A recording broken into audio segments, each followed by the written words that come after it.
یہ جو میں حروف مقطعات کی بات کر رہا تھا، الف لام میم صاد، تو اس میں ایک حکمت علماء یہ بیان کرتے ہیں کہ ایک حکمت یہ ہے کہ ہماری سمجھ میں یہ آ جائے کہ جتنا اللہ نے بتا دیا اتنا ہمیں معلوم ہے، بہت سی چیزیں ہمیں معلوم نہیں ہیں۔ نمبر 2، اللہ یہ بھی دیکھنا چاہتا ہے کہ کون ایسا ہے کہ جس چیز کی تحقیق سے اللہ نے منع کر دیا وہ رک بھی جائے گا، کیونکہ بہت ساری چیزیں ایسی ہیں کہ ان کی تحقیق کے ہم اہل ہی نہیں ہیں، ہمارے اندر وہ صلاحیت ہی نہیں ہے، کیونکہ ہمارے پاس وہ آلات اور ذرائع ہے ہی نہیں کہ ہم وہاں تک پہنچ سکیں۔ جیسے روح، اب جو لبرل لوگ ہیں نا وہ روح کا انکار کرتے ہیں کہ روح کیا ہوتی ہے، کہتے ہیں روح کیا ہے، یہ تو کوئی لیبارٹری میں روح نام کی کوئی چیز تو ہے ہی نہیں۔ تو یہ کنفیوژن لوگوں کو شروع سے ہے۔ تمام پیغمبروں نے ہمیں بتایا کہ انسانی جسم میں روح ہوتی ہے، اور ہم جب مرتے ہیں تو روح نہیں مرتی، روح جسم سے نکل جاتی ہے۔ اب یہ ہمیشہ سے، پہلے زمانے میں بھی حکیم ہوتے تھے نا، ان کی بھی تحقیقات ہوتی تھی، تو ہمیشہ سے یہ اعتراض پیغمبروں پر کیا یہ روح کی ڈیفینیشن کیا ہے؟ تو اللہ نے قرآن میں بتایا وَيَسْأَلُونَكَ عَنِ الرُّوحِ، کہ یہ لوگ آپ سے روح کے بارے میں پوچھتے ہیں، قُلِ الرُّوحُ مِنْ أَمْرِ رَبِّي، ان سے کہہ دیں روح کیا ہے یہ تو ہم نہیں تمہیں بتائیں گے، کیونکہ تمہارے دماغ میں روح کو سمجھنے کی صلاحیت ہے ہی نہیں۔ یہ بتا دیتے ہیں کس کی طرف سے ہے، من امری ربی، رب کا ایک حکم ہے، جب وہ باڈی میں ہوتی ہے تو زندہ ہو گئے، جب باڈی سے نکلتی ہے بالکل وہی اسٹرکچر ہے، لیکن نہ دیکھتا ہے، نہ سنتا ہے، نہ بولتا ہے، نہ چلتا ہے، کسی کام کا نہیں ہے وہ۔ اور آگے اللہ نے بتا دیا کہ جواب تمہاری سمجھ میں نہیں آیا، ہمیں پتہ ہے نہیں آیا، لیکن ہم اس کی اس اشکال کا جواب دے دیتے ہیں کہ ہم نے ایسا جواب دیا جو تمہاری سمجھ میں نہیں آیا۔ وجہ اس کی یہ نہیں ہے کہ ہمارا جواب غلط ہے، وجہ اس کی یہ ہے کہ تمہاری صلاحیتیں محدود ہیں۔ وَمَا أُوتِيتُم مِّنَ الْعِلْمِ إِلَّا قَلِيلًا، اللہ نے تمہیں علم نہیں دیا مگر بہت تھوڑا۔ یہ جو انسان کائنات کو مسخر کر کے بیٹھا ہوا ہے اور کہہ رہا ہے میرے پاس اتنی نالج، میں نے یہ کر لیا، میں نے یہ کر لیا، اللہ کہتے ہیں یہ بہت تھوڑا ہے، اصل تو دیا ہی نہیں ہے۔ آج جو ریسرچ ہے نا، وہ جو چیزیں اس کائنات کے جو راز ہیں ان کے مقابلے میں وہ ریسرچ سمندر کے قطرے کے برابر بھی نہیں ہے، سمندر جیسے سمندر کے مقابلے۔ اب آپ دیکھیں آج سے 150 سال پہلے جو سائنسدانوں کی ریسرچ تھی وہ سمجھتے بہت ریسرچ ہو گئی ہے، ایسا ہی ہے نا، وہ سمجھتے تھے بہت تحقیق ہو گئی ہے۔ اب اگر کوئی پرانے زمانے کا سائنسدان آئے بولے بھائی ہم تو بالکل ہی فارغ تھے، ہمیں تو کچھ پتہ ہی نہیں تھا، ایسا ہی ہے نا، تو ایسا ہی 200 سال کے بعد ہمیں بیوقوف سمجھیں گے، وہ بولیں گے یار یہ 4G استعمال کرتے تھے، اتنے بیوقوف لوگ۔ یہ ایسا ہی ہے جیسے ہم جہاز میں بیٹھتے ہیں تو گدھے پہ جو جا رہے ہیں ہم اس کو بیوقوف سمجھتے ہیں نا، ارے یہاں بیٹھے اور 2 گھنٹے میں سعودی عرب اتر گئے، اور ایک آدمی گدھے پہ بیٹھ کے آ رہا ہو، تو ہم کہیں گے نا یار یہ کیسے لوگ ہیں، گدھے پہ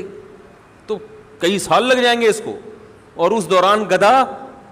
مر چکا ہوگا، دوسرا گدھا لینا پڑے گا، ٹھیک ہے۔ اور جو اس زمانے میں گدھے پہ بیٹھ کے سفر کرتا تھا وہ اپنے آپ کو بہت بڑا سائنسدان سمجھتا تھا کہ میں ایک ایسا جانور مجھے ملا ہے۔ جب پہلی دفعہ گدھا دریافت ہوا ہوگا،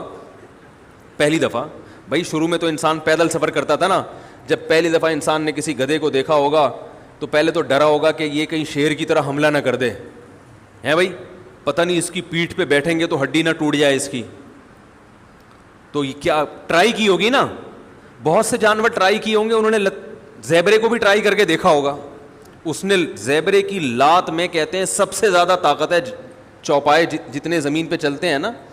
ان میں سب سے زیادہ پاورفل لات جو ہے نا، پچھلی لات، وہ زیبرے کی ہے،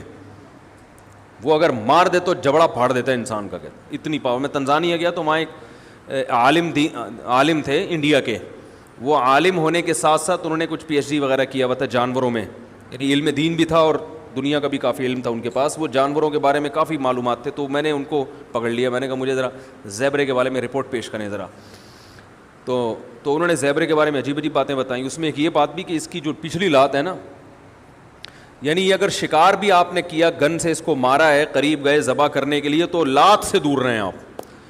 یہ لات ایسی مارتا ہے کہ پھر زیبرا کھڑا ہوا ہوگا، آپ لیٹے ہوئے ہوگے، لوگ آپ کو حلال کرنے کا سوچ رہے ہوں گے، بھائی اب یہ بچنا تو ہے نہیں تو کھال کسی کام آ جائے۔ خیر، تو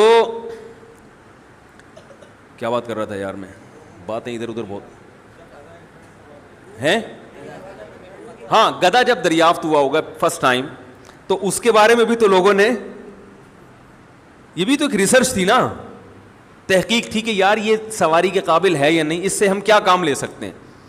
تو گدھے کے علاوہ بھی کچھ جانوروں کو ٹرائی کیا ہوگا, وہ تجربہ ناکام ہوا ہوگا, کچھ اس میں زخمی ہو گئے, تو گدھے کا تجربہ کیا ہو گیا, کامیاب. تو اس زمانے میں جو گدھے پہ سوار ہوتا تھا وہ اپنے آپ کو ترقی یافتہ سمجھتا تھا. میں نے ایک تحقیق, پہیا جب ایجاد ہوا ہوگا تو اس سائنسدان نے اپنے آپ کو سمجھا ہوگا بہت بڑی چیز ایجاد کر لی. تو بالکل اسی طرح آج سے 200 سال کے بعد ہم جو 4G استعمال کر رہے ہیں, کچھ دیکھ رہے ہوتے ہیں, بفرنگ شروع ہو جاتی ہے, تو وہ ہمیں گدھے اور گھوڑے کے دور کا انسان سمجھیں گے 200 سال بعد والے, اور ہم سمجھ رہے ہیں کہ ہم پتہ نہیں کہاں پہنچ چکے ہیں. تو اللہ نے قرآن میں ارشاد فرمایا کہ تمہیں جو علم دیا گیا ہے وہ بہت تھوڑا ہے, بہت تھوڑا. تو جب بہت سی باتیں تمہیں معلوم نہیں ہیں, جن کی حقیقت تمہیں معلوم نہیں ہے, تو اگر روح کی حقیقت بھی تمہیں معلوم نہیں ہے تو یہ کوئی اتنی پریشان ہونے کی چیز نہیں ہے, اور یہ اسلام پہ اعتراض کرنے کی چیز نہیں ہے. کیونکہ زندگی کیا ہے اس کو تو تم خود بھی ڈیفائن نہیں کر سکتے. سائنسدان زندگی کو اب تک ڈیفائن نہیں کر سکے, حیات ہے کیا وہ خود نہیں ڈیفائن کر سکے. یہ کیا ہے کہ ہم دیکھتے ہیں, سنتے ہیں, خود سے دیکھ رہے ہیں, خود سے سن رہے ہیں, بول رہے ہیں, یہ کیا ہوتا ہے, یہ خود بھی پوری طرح, کچھ تو تعریفیں ہیں لیکن پوری طرح نہیں ڈیفائن کر سکیں اب تک. تو ہمیں شریعت نے بتایا کہ ایک روح ہے جو ہلکی ہے, جس کا جسم نہیں ہے, وہ باقاعدہ باڈی سے نکلتی ہے. روح کی بات چل رہی تھی, روح کی. تو اسی طرح روح کی حقیقت کیا ہے یہ ہمیں معلوم نہیں ہے, لیکن ایک ہے, اس کا جسم نہیں ہے, وہ ہلکی چیز ہے, وہ سیکنڈوں میں سفر کرتی ہے. وہ تو وہ ہمارے جسم سے نکلتی ہے. نیک لوگوں کی روحیں فرشتے نکالتے ہیں, برے لوگوں کی روحیں وہ عذاب والے فرشتے نکالتے ہیں. والنازعات غرقا والناشطات نشطا والسابحات سبحا, قرآن میں ہے نا, قسم ان فرشتوں کی جو روح کو سختی کے ساتھ نکالتے ہیں. والناشطات نشطا, قسم ان فرشتوں کی جو روح اور جسم کا بندھن صرف کھولتے ہیں. یعنی روح تو نکلنے کے لیے تیار ہوتی ہے. جب وہ آخرت کی چیزیں دیکھتا ہے نا انسان مرتے ہوئے,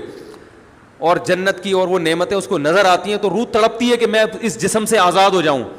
لیکن آزاد ہو نہیں ہوتی. فرشتے صرف اس روح اور باڈی کا جو ایک گرہ ہے اس کو کیا کرتے ہیں, کھول دیتے ہیں, اور وہ آزاد ہو جاتی ہے, خوش ہوتی ہے. اور ایک روح وہ ہوتی ہے کہ وہ جب آخرت کے مناظر دیکھتی ہے تو وہ باڈی میں گھسنے کی کوشش کرتی ہے, تو فرشتے کیا کرتے ہیں, اس کو نزع کرتے ہیں, کھینچتے ہیں. اس کی ایک مثال دی ہے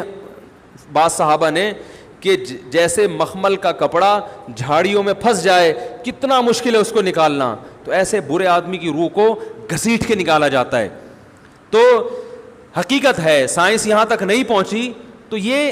اس کی علامت نہیں ہے کہ یہ حقیقت کے خلاف ہے, بلکہ اللہ نے قرآن میں فرما دیا وما اوتیتم من العلم الا قلیلا, ہم نے تمہیں علم بہت تھوڑا دیا ہے, بہت تھوڑا دیا ہے ہم نے.